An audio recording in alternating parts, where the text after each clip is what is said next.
अमानता के खिलाफ वहाँ बोलने वाला ऐसे ही है जैसे कि हिटलर के ज़माने में जो हिटलर को जो पसंद नहीं होता था, हिटलर उसे रातों रात गायब करा दिया करता था।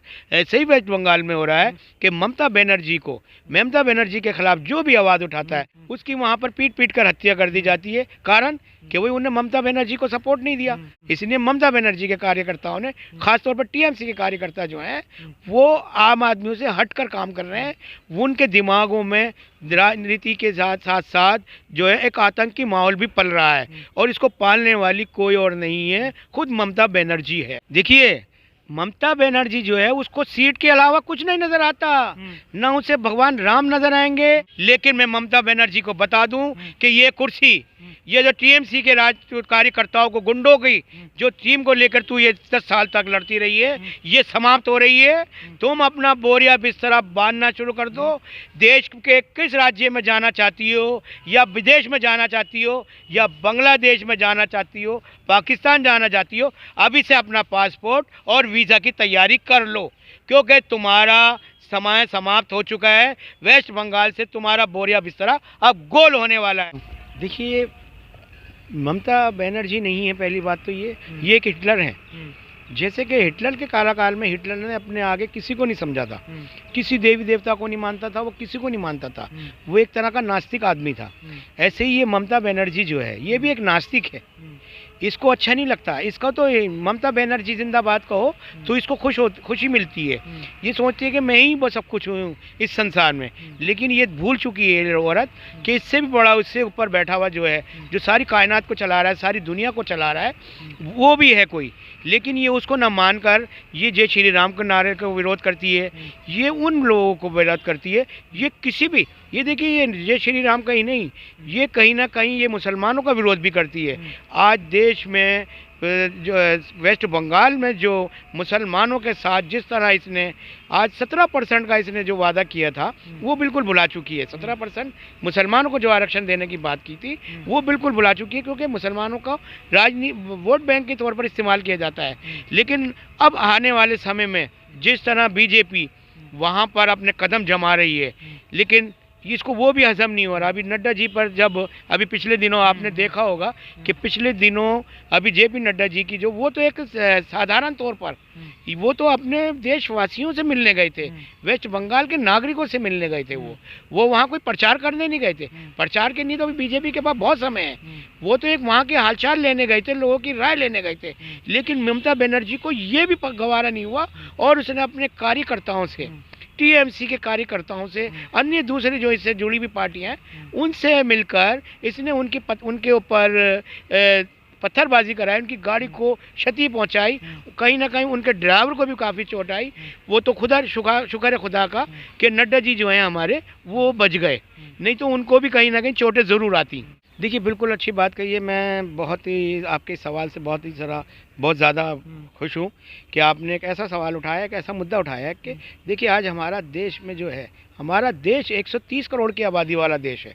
लेकिन हमारे 130 करोड़ की आबादी में अगर आप देखा जाए तो वेस्ट बंगाल में आज बांग्लादेशी सबसे ज़्यादा तादाद में पाया जाएगा, आज पाकिस्तानी सबसे ज़्यादा तादाद में पाया जाएगा। वहाँ का दूसरे जो कंट्रियाँ हैं हमारे पड़ोसी देश की, वो लोग वहाँ इसलिए उनको इसलिए नहीं बुलाया जाता कि उनको कामकाज दिया जाएगा या उनकी देखभाल की जाएगी। उनको केवल सिर्फ वोट बैंक की राजनीति के लिए बुलाया जाता है। उनके नकली आधार कार्ड बनाए जाते हैं, वोटर ID कार्ड बनाए जाते हैं, जिससे वो लोग वोट बनाए, वोट डालें। और ममता बनर्जी पिछले 10 साल जो जीती है, वेस्ट बंगाल के 10% लोगों ने उसे वोट नहीं दिया होगा। 10%, 100% की बात नहीं कर रहा हूँ मैं, 10% की बात कर रहा हूँ। बाकी ये जो घुसपैठिए थे, इन लोगों के आने के बाद ही ममता बनर्जी पिछले 10 साल राज कर चुकी है, और इसी चीज़ का विरोध हमारी केंद्र सरकार कर रही है। क्योंकि यार, जब मैं इस देश का नागरिक हूँ और जब मुझे ये सारी सुविधाएं नहीं मिलेंगी, क्यों नहीं मिलेंगी? क्योंकि दूसरे लोग भी आ गए हैं, दूसरे कंट्रियों के लोग भी आ गए हैं। जब एक रोटी बटेगी, एक रोटी के जब 4 टुकड़े होते हैं तो 2 हमें मिलेंगे और 2 उनको चले जाएंगे। तो इसको देखते हुए नरेंद्र मोदी की सरकार जो है, वो निरंतर CAA, NRC, NPR का जो विरोध कर रही है, वो कहीं ना कहीं बहुत सही है। नहीं, देखिए, केवल ये मनगढ़ंत बातें हैं कि ऐसा करती है बीजेपी, वैसा करती है, ऐसा कुछ भी नहीं है। हमारे देश के जो नागरिक हैं, उसमें ज़्यादातर जो नागरिक हैं वो पढ़े लिखे लोग हैं, ज़्यादातर। वो किसी भी समुदाय के हो सकते हैं, किसी भी धर्म के हो सकते हैं, ज़्यादातर पढ़े लिखे लोग हैं और ये पढ़े लिखों का देश है। तो पढ़ा लिखा आदमी हमेशा अच्छी सरकार को नहीं कोशिश करता है। जो कम पढ़ा लिखा होगा, जिसको सिर्फ रोटी और पानी से मतलब होगा, वो ऐसी सरकारें सुनती हैं जैसे ममता बनर्जी।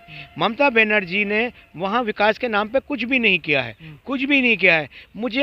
मैं आपसे ही सवाल करता हूँ कि आप ही मुझे गिनवा दीजिए। हो सकता है मुझे नहीं आती हो, मैं भूल गया हूँ या मुझे जानकारी नहीं है, तो मुझे बता दीजिए कि ममता बनर्जी ने पिछले 10 साल में विकास के नाम पर वहाँ क्या किया है। विकास के नाम पर अपने परिवार के लोगों को, अपने जो कट्टरपंथी थे इनके, जो श्री राम के नारे लगाने से गुरेज करते हैं, जो भगवान श्री राम को जय जयकार करने से घबराते हैं, इनने उन्हीं लोगों का पेट भरा है, ना कि उसने वेस्ट बंगाल के आम नागरिक का पेट भरा है। आज आम नागरिक को देख लीजिए, आज वो अपना वेस्ट बंगाल छोड़कर और दूसरे पड़ोसी राज्यों में, चाहे वो यूपी हो, दिल्ली हो, बिहार हो और गुजरात हो, कहीं भी ले लीजिए आप, कि दिल्ली वेस्ट बंगाल से वहाँ का नागरिक, जिसको वहाँ हर चीज़ की सहूलियत मिलनी चाहिए थी, उसे दूसरे राज्यों में सहूलियतें मिली हैं, क्योंकि ममता ने तो सीट पे संभाल ली। और वो जब भी ये टोकरा, जब भी कोई ऐसी बात होती है, घटना घटती है, तो वो सीधा सेंट्रल सरकार पर ठीकरा तोड़ती है कि वो सरकार गलत है। अरे मैं कह रहा हूँ वो गलत नहीं है, तुम गलत हो। तुम शीशा देखो, आईना देखोगी तो तुम्हें तुम्हारी तस्वीर नज़र आएगी, ना कि मेरी तस्वीर आएगी नज़र। देखिए बंगाल में देखिए, बंगाल की ज़मीन जो है, देखिए आज हमारा सारा हिंदुस्तान जो है, सारे हिंदुस्तान में आप कहीं भी चले जाइए, कहीं भी चले जाइए, हमारे यहाँ की सबसे खूबसूरत धरती है हमारी। ज़मीन ऐसी है कि आप वहाँ साल में 2 बार नहीं, 3 बार नहीं, 4 बार फसल उगा सकते हैं। ऐसी वेस्ट बंगाल की भी है, लेकिन वेस्ट बंगाल के लोग करना ही नहीं चाहते। वेस्ट बंगाल की सरकार करना ही नहीं चाहती। वहाँ के लोग तो करना चाहते हैं, वहाँ तो चाहते हैं कि वो हर चीज़ मिले। जिस तरह आयुष्मान भारत की घोषणा मोदी जी ने करी, घर बनाने की जो बात करी है, मुझे बताइए पिछले 10 साल में उसने विकास के नाम पर अगर एक पौधा भी उगाया हो तो मैं अपना सर कटाने को तैयार हूँ। लेकिन ममता के खिलाफ वहाँ बोलने वाला ऐसे ही है जैसे कि हिटलर के ज़माने में, जो हिटलर को जो पसंद नहीं होता था, हिटलर उसे रातों रात गायब करा दिया करता था। ऐसे ही वेस्ट बंगाल में हो रहा है कि ममता बनर्जी के खिलाफ जो भी आवाज़ उठाता है, अभी हाल ही में देखिए आप, पिछले चंद महीनों में देखिए कि वहाँ बीजेपी कार्यकर्ताओं की कितनी हत्या हुई है। वहाँ एक जो हमारा एक्स जो फौजी था, जो पायलट था, उसकी वहाँ पर पीट कर हत्या कर दी जाती है। कारण कि वही उन्हें ममता बनर्जी को सपोर्ट नहीं दिया, उसने जय श्री राम बोलने से मना नहीं किया। इसलिए ममता बनर्जी के कार्यकर्ताओं ने, खासतौर पर टीएमसी के कार्यकर्ता जो हैं, वो आम आदमियों से हटकर काम कर रहे हैं। उनके दिमागों में राजनीति के साथ साथ जो है एक आतंकी माहौल भी पल रहा है, और इसको पालने वाली कोई और नहीं है, खुद ममता बनर्जी है।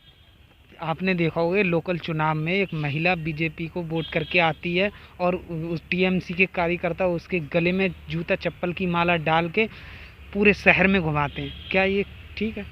ये इसी चीज़ का तो हमें विरोध करना है। हमारे आज देखिए, अभी हाल ही में कल या आज में हमारे अमित शाह जी वहाँ के दौरे पे गए हैं, तो देखिए वहाँ क्या क्या होने वाला है।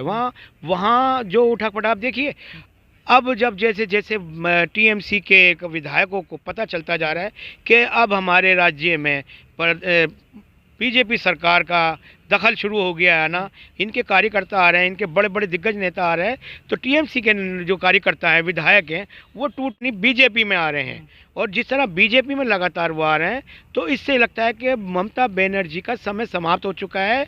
और मैं एज एक देशवासी होने के नाते मैं अपने राज्य प्रधानमंत्री राजन जी से मैं कहना चाहता हूं कि इसके बारे में जांच कमेटियां बिठाई जाएं, इसके पास इतनी संपत्ति कहां से आई है, सबकी खबर ली जाए, और जिन जिन लोगों का हक इसने छीना है, इससे छीनकर उन गरीबों में बांटा जाए, उन गरीब बेरोजगारों को, बेघर वालों को सब कुछ दिया जाए। तो इस बार किसकी सरकार बननी तय है? इस पर क्या लगता है आप? देखिए, इस वक्त वहाँ चुनाव जो होने जा रहे हैं वो ट्रायंगल हैं। वहाँ देखिए टीएमसी तो है ऑलरेडी, जिसका पतन होने जा रहा है, क्योंकि वो इतनी उड़ चुकी है, इतनी हवा में उड़ चुकी है कि उसका पतन होना जा रहा है। उधर बीजेपी आ रही है मजबूती से।